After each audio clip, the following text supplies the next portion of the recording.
Assalamualaikum warahmatullahi wabarakatuh. Nama saya Madina Nurul Ifadah. Saya akan mempresentasikan proposal penelitian saya yang berjudul Pengaruh Ulasan Produk Terhadap Keputusan Pembelian Konsumen Produk Fashion pada e-commerce Shopee. Yang pertama yaitu bab 1 pendahuluan, yang berisi mengenai latar belakang. Yang pertama saya akan menjelaskan terlebih dahulu perkembangan dan persaingan industri e-commerce di Indonesia. Perkembangan industri e-commerce di Indonesia ini berlangsung sangat pesat dan sangat luas. Kemudian persaingannya juga sangat ketat karena saat ini banyak industri e-commerce yang mulai tumbuh seperti Shopee, Tokopedia, Bukalapak, dan lain sebagainya. Kemudian persaingan di Indonesia ini Shopee menduduki posisi pertama sebagai top e-commerce karena Shopee ini merupakan e-commerce yang memiliki transaksi yang lebih banyak daripada e-commerce lainnya. Kemudian ada salah satu yang dapat digunakan untuk meningkatkan daya saing perusahaan adalah dengan meningkatnya pembelanjaan konsumen. Dengan artinya yaitu kalau misalnya pembelanjaan konsumen meningkat berarti transaksi pada e-commerce tersebut juga meningkat dan ini dapat mempengaruhi konsumen lainnya untuk melakukan pembelian. Kemudian yang selanjutnya ada kaitan peningkatan belanja dengan keputusan pembelian konsumen dan pentingnya keputusan pembelian konsumen. Kaitan peningkatan belanja dengan keputusan pembelian konsumen ini jika yang sudah saya tadi katakan, jika peningkatan belanja mengalami kenaikan, maka keputusan pembelian juga terpengaruh begitu. Kemudian ada salah satu faktor yang mempengaruhi keputusan pembelian adalah ulasan produk.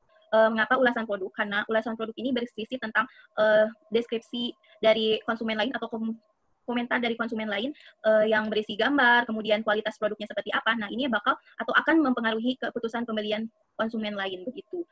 Jadi mempengaruhi persepsi konsumen lain.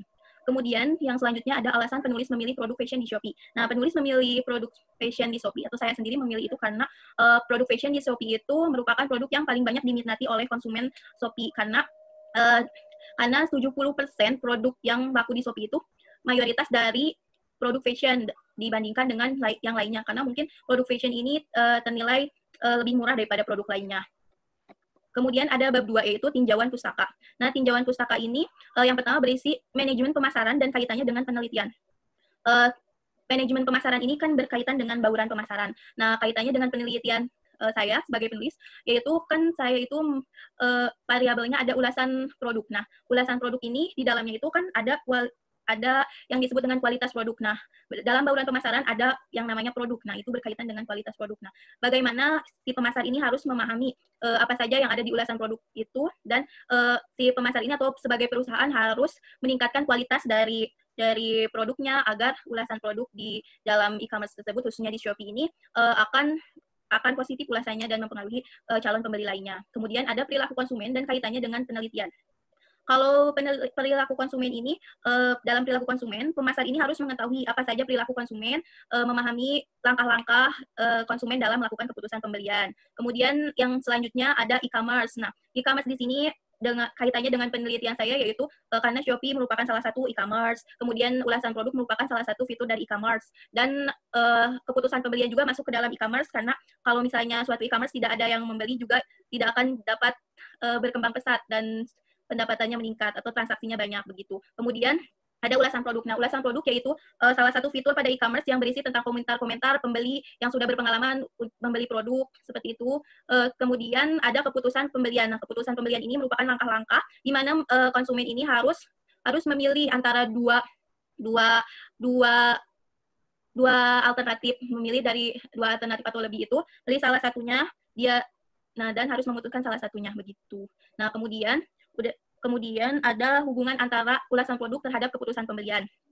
Nah, hubungannya itu apabila ulasan produknya positif, maka akan mempengaruhi persepsi calon pembeli lainnya dan membantu untuk melakukan keputusan pembelian begitu. Nah, di sini ada tabel yang penelitian terdahulu dari jurnal 6 negara. Di sini ada dari India, Indonesia, Malaysia, Skotlandia, Cina, dan Amerika.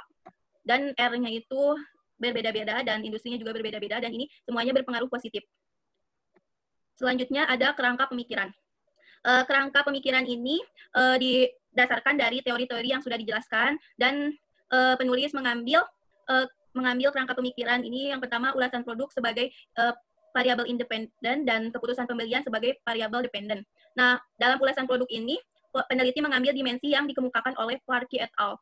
Yang ada 3, perceived usefulness, perceived enjoyment, dan perceived controlling. Kemudian untuk keputusan pembeliannya itu penulis mengambil dimensi atau alat ukur yang dikemukakan oleh Widya Stuti dan Said yang isinya yaitu interest to buy the product, buying priority on the product, easiness to get the product, need consideration of the product, dan interest to repurchase begitu. Kemudian ada hipotesis penelitian. Hipotesis penelitian ini atau dugaan sementara yang diambil oleh penulis yaitu ulasan produk berpengaruh signifikan positif terhadap keputusan pembelian konsumen produk fashion pada e-commerce Shopee. Nah, ini didasarkan oleh kerangka pemikiran dan penelitian terdahulu. Kemudian bab 3 yaitu metode penelitian. Jenis penelitian ini yaitu berdasarkan karakteristik penelitiannya. Yang pertama bisa dilihat pada tabel. Yang pertama berdasarkan metode, jenisnya kuantitatif. Kemudian berdasarkan tujuan, deskriptif dan kausal. Kemudian berdasarkan keterlibatan peneliti, tidak menginterferensi data. Kemudian berdasarkan waktu pelaksanaannya, yaitu cross-sectional. Kemudian selanjutnya alat pengumpulan data. Ada jenis variabel. Jenis variabelnya itu yaitu ada dua, yaitu variabel dependent dan independent.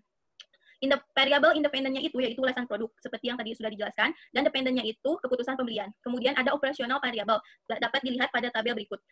Nah, ini tabel variabel operasional. Nah, ini tuh dipaparkan dengan indikator-indikatornya sebagai pernyataan, kemudian itu nomor item yang akan jadi pertanyaan, kemudian ini skala ordinal, skalanya ordinal semua, ini terus ada dimensinya juga. Kemudian tahapan penelitian yang akan kami teliti yaitu topik penelitian, identifikasi masalah, batasan masalah, rumusan masalah, kemudian menentukan judul, teori dan hasil penelitian sebelumnya, hingga sampai dengan kesimpulan dan saran. Bisa dilihat di dalam gambar tersebut ya. Kemudian ada populasi dan sampel. Nah, populasi dalam penelitian ini yaitu konsumen yang pernah membeli produk fashion pada e-commerce Shopee.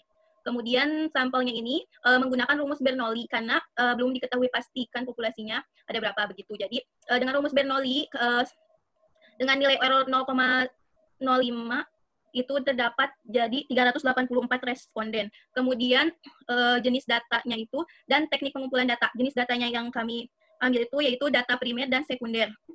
Data primer ini diambil dari kuesioner dan sekundernya itu dari media massa, dari internet dan sebagainya. Kemudian teknik pengumpulan datanya itu kuesioner. Kemudian kenapa kuesioner? Karena kuesioner ini sangat menyingkat waktu dan ternilai lebih murah. Terus kemudian uji validitas dan reliabilitas. Nah, uji validitas ini kami ini menggunakan metode korelasi Pearson dengan signifikan 0,5. Yang dapat diukur jika nilai R hitung lebih dari sama dengan R tabel, maka item dapat dinyatakan valid. Jika R hitung kurang dari R tabel, maka item dinyatakan tidak valid. Kemudian uji reliabilitas yang penulis akan lakukan dengan menggunakan Cronbach alpha dengan batasan 0,7. Nah, apabila kurang dari 0,7 berarti itu datanya tidak reliabilitas begitu. Kemudian ada teknik analisis data. Nah, analisis statistik deskriptif. Nah, berdasarkan perhitungan peneliti, maka dihasilkan ada tabel kekuatan korelasi antar variabel. Nah, ini tuh interval koefisiennya dari 1 sampai 1,75 itu sangat lemah, kemudian 1,75 sampai 2,5 lemah, 2,5 sampai 3,25 itu kuat, terus kemudian 3,25 sampai 4 itu sangat kuat begitu. Kemudian kalau misalnya dipaparkan menjadi garis kontinum bakal seperti pada gambar seperti ini begitu.